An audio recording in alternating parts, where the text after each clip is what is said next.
Okay, so as promised, ito yung ating recording HD recording for the lights, no? So I have my layers prepared already, or I have my file already in between and colored, and I also have this saved. Na-save ko na siya. Diba? Okay, so alright. Okay na yun. Here's our coloring frames. So now, ang gagawin ko, I'll go to my render mode view. So now I'll be going to the render mode view. So now I can see, as we have discussed, yung view or preview niya, no, in render. So next thing is magse-set up tayo ng lighting to create shadings, no, for certain areas of our character. Ito yung gagawin natin, ha, ganito. So una, punta ka dun sa frame mo. Frame 1 is fine kasi kapag ka lighting ang gagawin natin, it will be all, no, applied all to the frames existing. Okay, so what I'll do next is I'll go to the node library, and it is here. So it is in the timeline. It's a node library.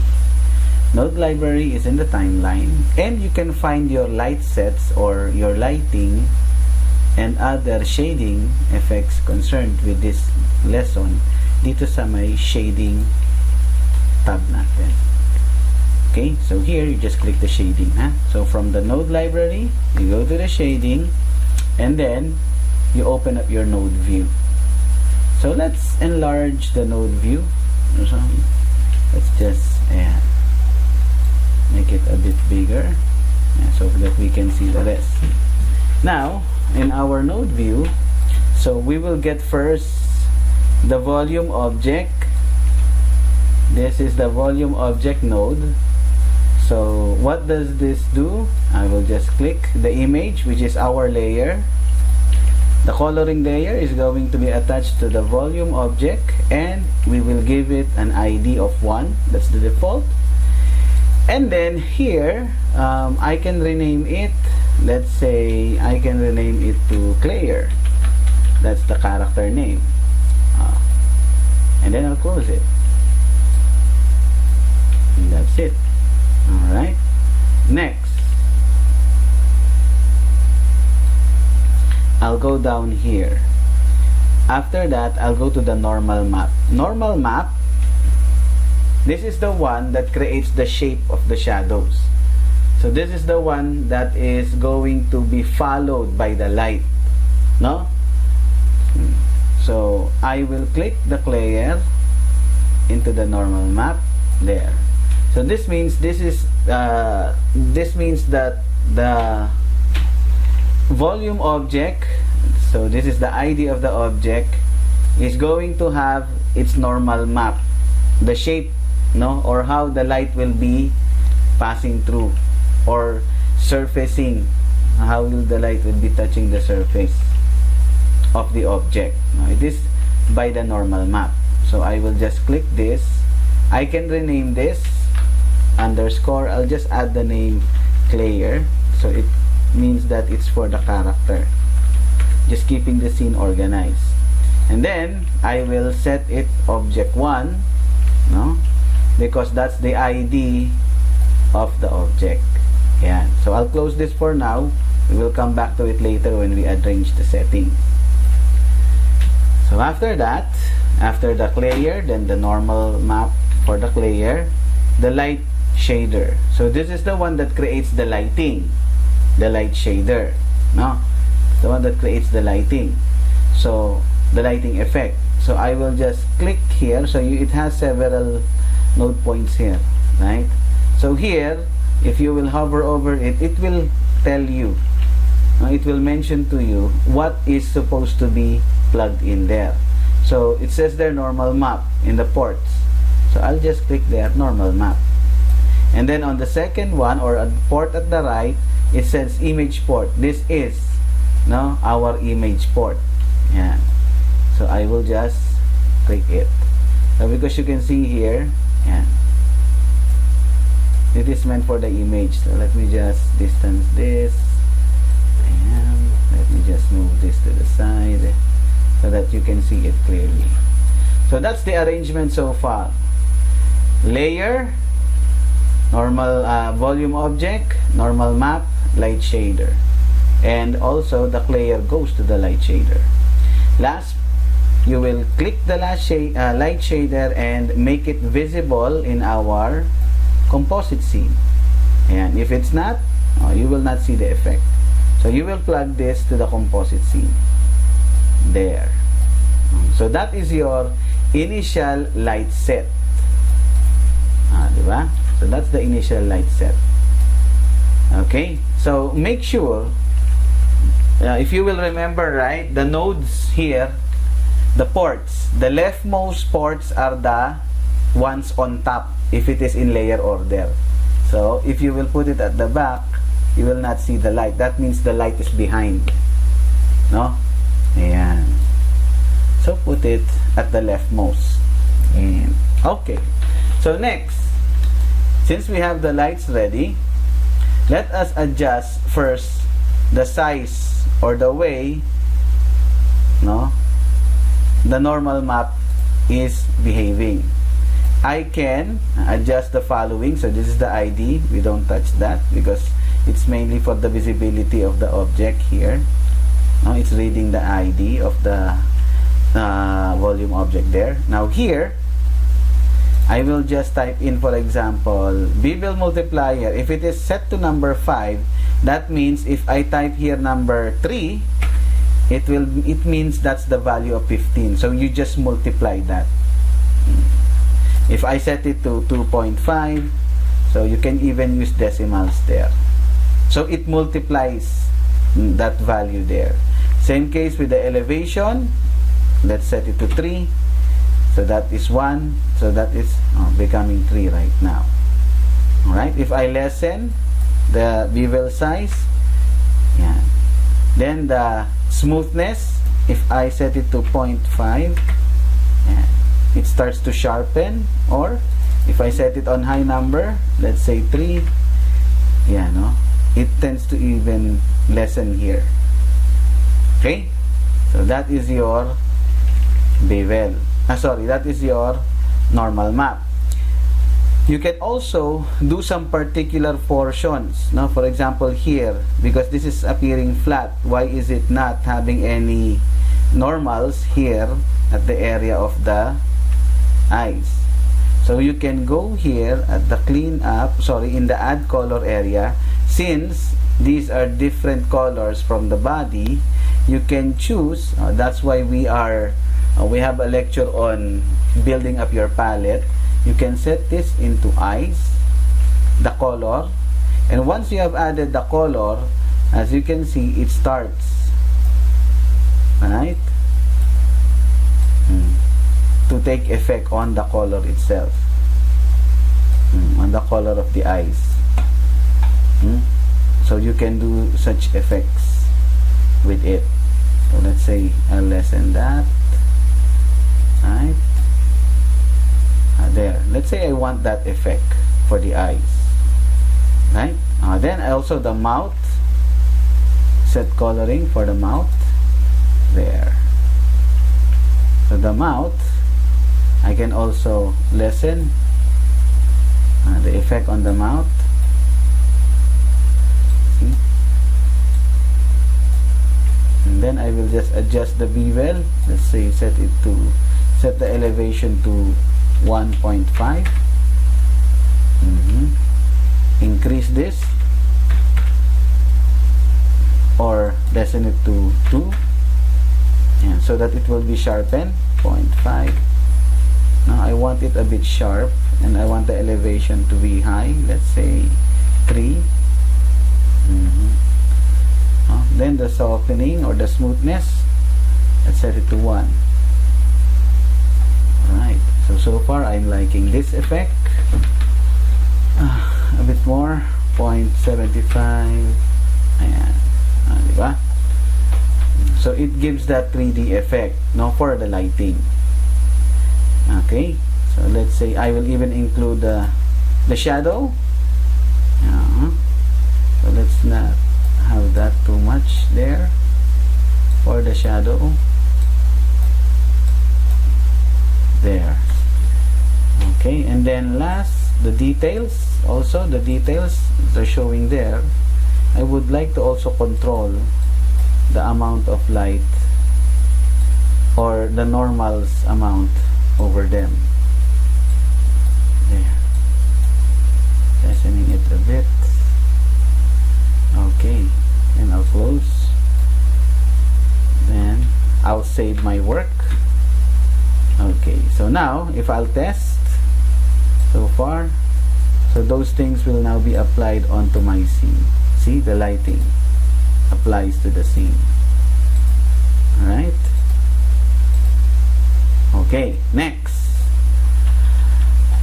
So that is how you set up your lighting. Now how, for example, if I am to change the direction of the light. Now I want to change the lighting direction, even the light color. No? So you can access those things here at the light shader. Currently, our directional light, and here, that is our, what you call this, active light preset. No?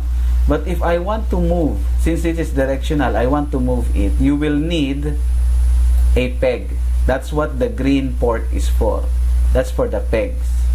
And you can find that there is a particular peg for the light shader, and it is here, the light position. So you can click that, drag it here, and you will see it's colored green because it is meant for lighting position for this particular node. So I'll just click that, drag the node here, there. Oops, sorry, someone's drilling. So I'll set this aside a bit. Yeah, so you can see it here. So that's next. Lighting position. Now I need, in the lighting position, I will select this and I will reveal the light by going to View, Show, and then click Control, or that's the shortcut, Shift F11. There's your light. Okay, now for us to move the light, now we can press, I'll just deselect it, I'll press Control P here.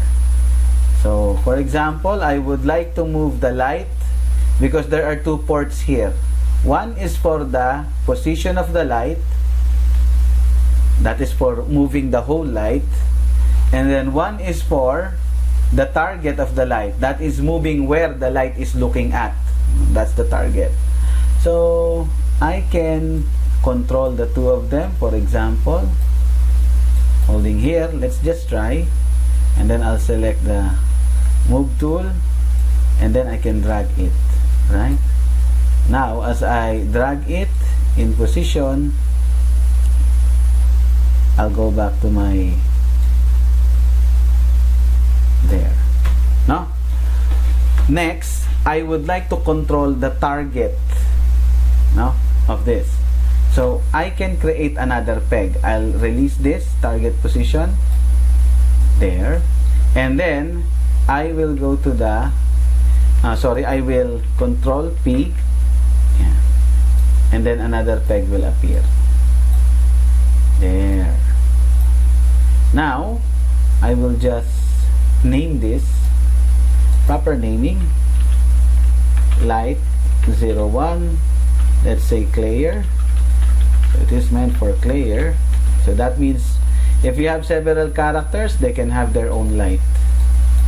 And then let's say light 01 Clayer. This is going to be the position.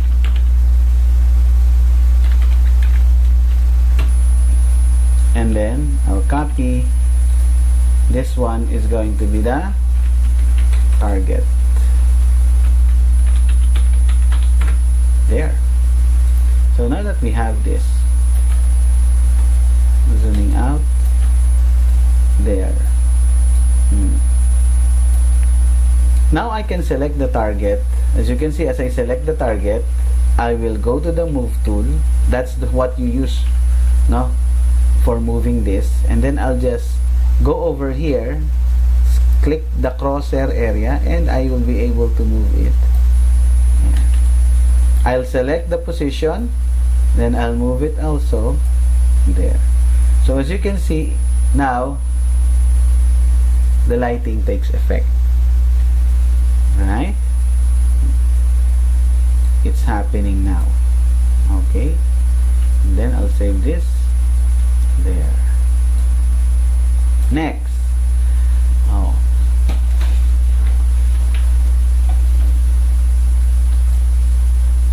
let us try to add another light. No? So what if I want another light? You can create, or you can get another light shader here. Let's just try.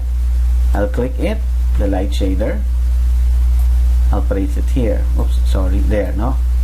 And then, what I'll do is, I will have this light shader use, again, the same. So it will be lighting the same normal map and the same object volume. And then, I will position it here also, the front. See? Light is added. Right? So let me change the position of this first so that it may not overlap the other light. There. Oh, see? So now this is at the back, and then I have a new light at the front. Now let's reveal the position of that by adding another light position. I'll drag it here. Yeah.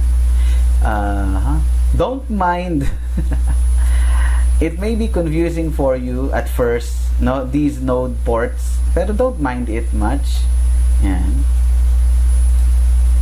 Because they are identifiable. We can identify them, which one goes to which.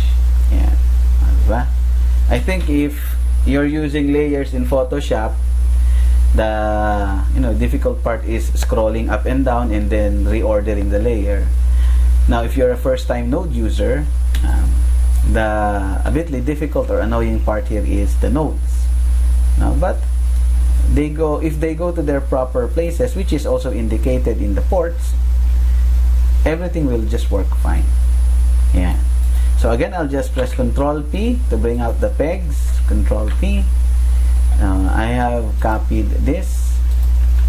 Copy. So what I'll do is I'll just rename it, right? I'll just rename this. This is lighting 02 for clear. Alright. Even though it's the second lighting, yeah, diba? I'll close it. And then here, and here, there.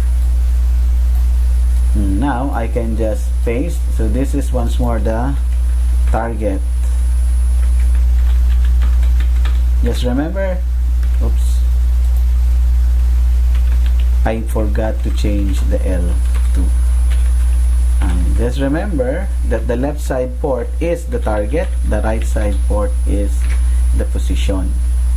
And Control V and 2, and then this is position. Closing it there. So there is my lighting there. Right? So far, let's just position this, have it here. Ayan, para dito na lang, para hindi kayo na nagbubuhol-buhol yung, so that it will not tie up with the other nodes. Ayan, ano? So it's still the same. Light shader 1, here it is. And then light shader 2, let's just reveal this. Shift F11, that's the shortcut. Oh, there's your second light shader. So let's just adjust the position, dragging it, and then let's use the target, moving the target. See? Alright. Now let's try.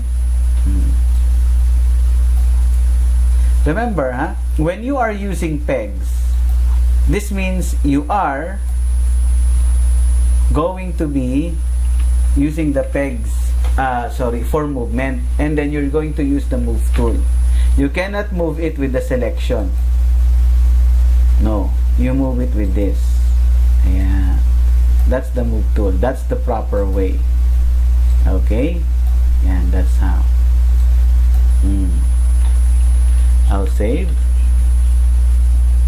Excuse me. Now, is it also possible? No, sorry. Let's change the light color for now. So I'll change the color of the light here. This is the one in front. This one. This is the one in front. So this light set, I will change it. Let's say I will change the color of the light to a bit bluish. There, right? And then I'll close it. So I'll use the image color at least 50% so it blends now with my light. I'll also adjust intensity, right? So I'll check adjusting intensity. Let's set it to 100 to make it a bit more glowing. Some effect there. Alright. Right, now at the other side, let's say I will change the type of light here at the back side. So this one is at the back side. So I can rename that. Sige, para di tayo malito. Light shader, lagay ko, underscore back. So this is going to be at the back. And then light shader front.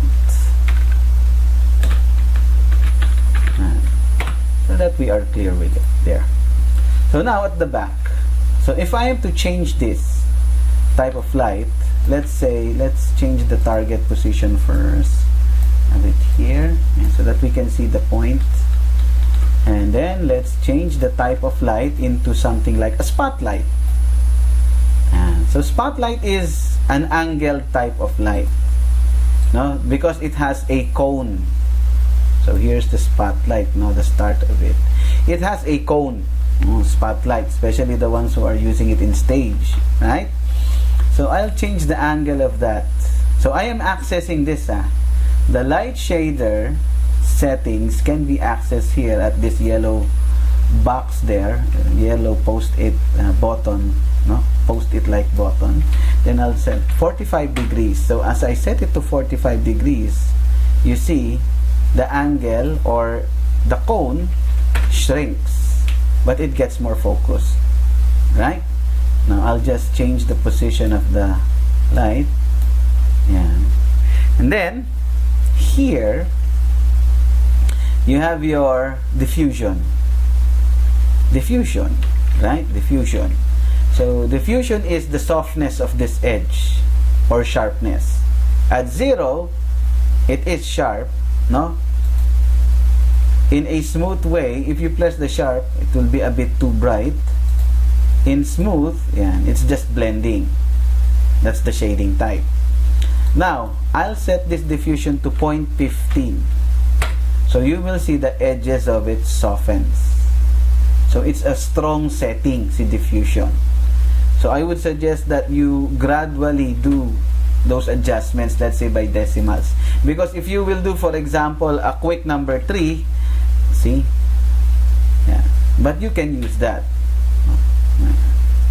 So let's say I'll change to 1.25, and that's very soft. But if I change it to 0.15, yeah, still there's some form into it. Okay, so moving it a bit back so that I can see it on the edge of my character. 0.25. There. Another light source or elevation. You just think of the flashlight, no? The flashlight, or for example a helicopter spotlight, if it is far away from the ground, no, if you lift the flashlight or the light of the helicopter, it covers a wide area, right? But as you lower it, as I lower the number, let's say 150, it lessens. Let's go bring this back to 0, no? So at 100 it starts to lessen, right? At 50 it is almost going out. Okay, ayun siya. So that is your light source elevation. So we'll bring it back to 200. Then let's soften the diffusion to 0.5 is too big. 0.15, 0.2, there. Okay, so elevation, let's set it to 150, there. Next, abruptness. This is your, as you can see, almost the visibility, or almost like the opacity control of the light. Yeah, 0 gives it 100, but let's give it 1, yeah, for just a balance. I can adjust the intensity further, 100, or I can even go to 150. Sorry, 100. Sagad na pala, sorry ha. And then I will adjust it here, multiplier to 2. Yeah. So that's where you can increase it above 100. Right? Let's say 1.25, and it increases. I want the diffusion to be also increased at a strong light like this. And then, so as you can see, our coloring is flat, but because of the lighting, yeah, it has dimensions now. Right? So next, I can go down to the surface reflectivity, how it goes or binds with the surface. So if I lessen the number, let's say 45, see, let's say 60, so it is waning, nawawala, 30, alright, so now it is almost at the edges. Alright, so let's say 60, yeah, and if I am to animate it, right, yeah. So those are the effects that you can do with your lighting. Oops. I was holding the target there. Yeah. So this is a spotlight. So I can, for example, I can just disable that, and now I can just use the position, and the spotlight will follow. O, diba? I can even add it here. Ayan. And then it goes like that. Eh, paano nga sir if I want it there? Then you can use your rotate tool. So see, rotate tool, I can rotate it. Oops, take na. Going back to the move tool, and there. Alright? Yeah. Those are your types of light. Yeah. And then I can sorry, the colors, again, here, in the swatch, you can directly click that. Let's say, gusto natin gawing yellowish din ito to support character's color. There. Let's place it here within this area. Yeah, that's bright enough. Close it. Use, yeah, let's say 25%, and to be even brighter. This means the color of the character is less. Yeah. The color of the light becomes more. Doon sa blending yun. Okay. Now, I'll close it. So now I have this. Diba? And this is applied to all the frames that I have. See? So instead of doing it, diba, frame by frame in a traditional way of shading, you can perform your lighting no? So you can just do a lighting node. Oops, nawala position. Let's keep it there. You can do your lighting nodes. Diba? You felt sticky. There. So next, sir, what if I want to separate yung sa eyes? No, kasi parang wala si eyes eh, no? And I medyo this is a bit too complex to look at. Mabigat siya masyado sa paningin. Let's say that. So what I'll do is I'll just select all of this, for example. Ayan. Or even here. I can select the whole part. And then after I have them selected, I can just press Ctrl G to group them. So now, ito na lang sila. Diba? They are now all grouped together. Alright? After that, what do? I can rename this. Let's say this is Clayer Light Set. So that is his light set. Wherein, pwede kong pasukin. I can enter it inside there. Alright? Pasok siya. And then I can exit from here. If I need to arrange it. If I want it ungroup, I'll select it, right click, and choose group, ungroup. And that's it. Diba? So that is your lighting set. Now, what if, ito medyo may twist tayo ng konti. As I've said, paano sir kung gusto ko ihiwalay yung eyes? Ayan. So what I did here is, I have created, let me just ungroup this.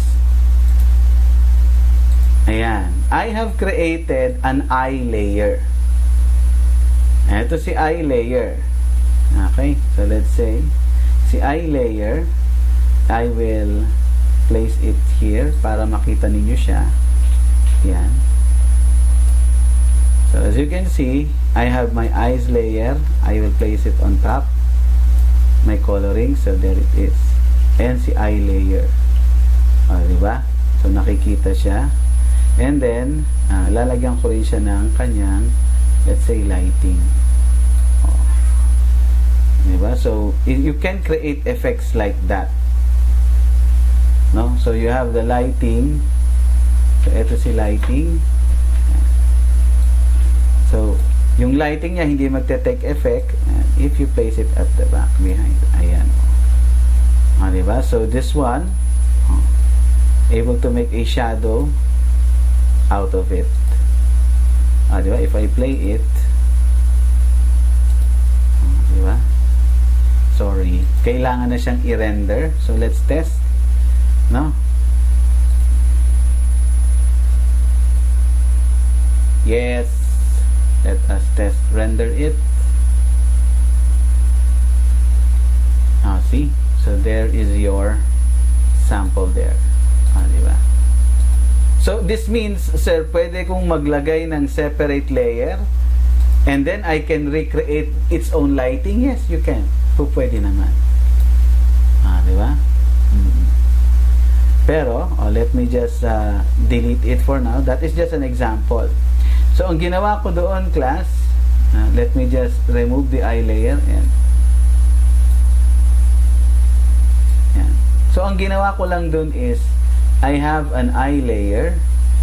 Diba? And then, si eye layer ko, I just, the procedures that I have done doon sa Clayer, ginawa ko lang kay eye layer. Ayan. So, inulit ko lamang siya. Okay? So, that's what I have done there. Let me just group and ungroup this. Kasi kung tinignan natin sila, ayan, pareho lang sila ng setup. Ayan. So, usog ko lamang si eye layer. And then, I will just ungroup it also. Ayan siya. Oops, pumatong. Sorry. Ayan, pumatong lang naman.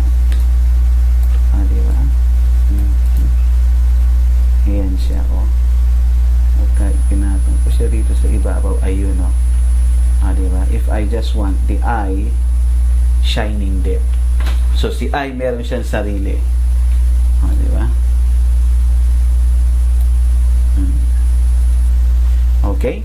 So, that will make your work, no, a bit more animated or mas buhay.